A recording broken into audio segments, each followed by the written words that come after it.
Hello बच्चों, so the question is the decreasing order of acidic character among ethane, ethene, ethyne and propyne.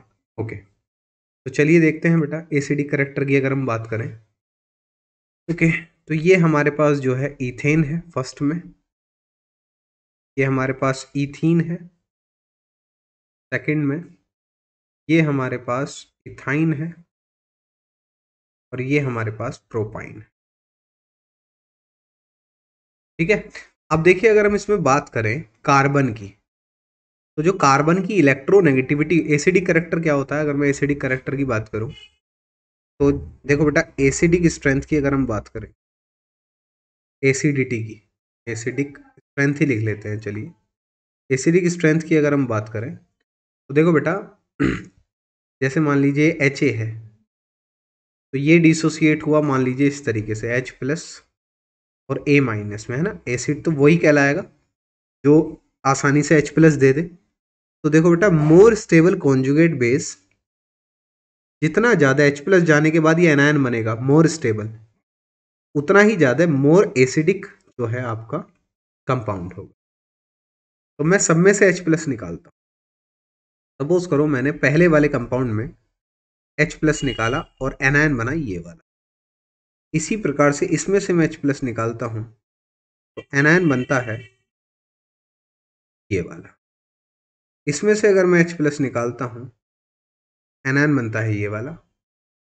इसमें से मैं H plus निकालता हूँ anion बनता है ये वाला।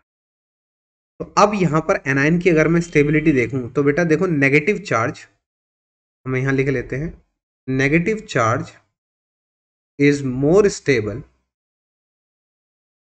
on more electronegative element. जितना ज़्यादा इलेक्ट्रोनेगेटिव एलिमेंट होता है उस पर उतना ही ज़्यादा नेगेटिव चार्ज स्टेबल रहता है। जैसे नाइट्रोजन से ज़्यादा ऑक्सीजन पर रहता है स्टेबल नेगेटिव चार्ज, क्योंकि ऑक्सीजन की इलेक्ट्रोनेगेटिविटी ज़्यादा है। और अगर मैं यहाँ पर कार्बन की इलेक्ट्रोनेगेटिविटी की बात करूँ तो देखो बेटा इलेक्ट्रोनेगेटिविटी जो होती है कार्बन की वो sp कार्बन की ज़्यादा होती है sp2 कार्बन से और sp3 कार्बन से। तो ये जो कार्बन है आपका ये sp है, ये आपका sp2 है और ये आपका sp3 है। तो इन तीनों में सबसे ज़्यादा एसिडिटी जो होगी वो ये एनायन ज़्यादा स्टेबल होगा, क्योंकि ये sp कार्बन है, इसकी इलेक्ट्रोनेगेटिविटी ज़्यादा है, इस पर नेगेटिव चार्ज ज़्यादा स्टेबल है, तो इसका एनायन ज़्यादा स्टेबल है, ज़्यादा एसिडिक होगा। ठीक है, इन तीनों में से तो ये हो जाएगा।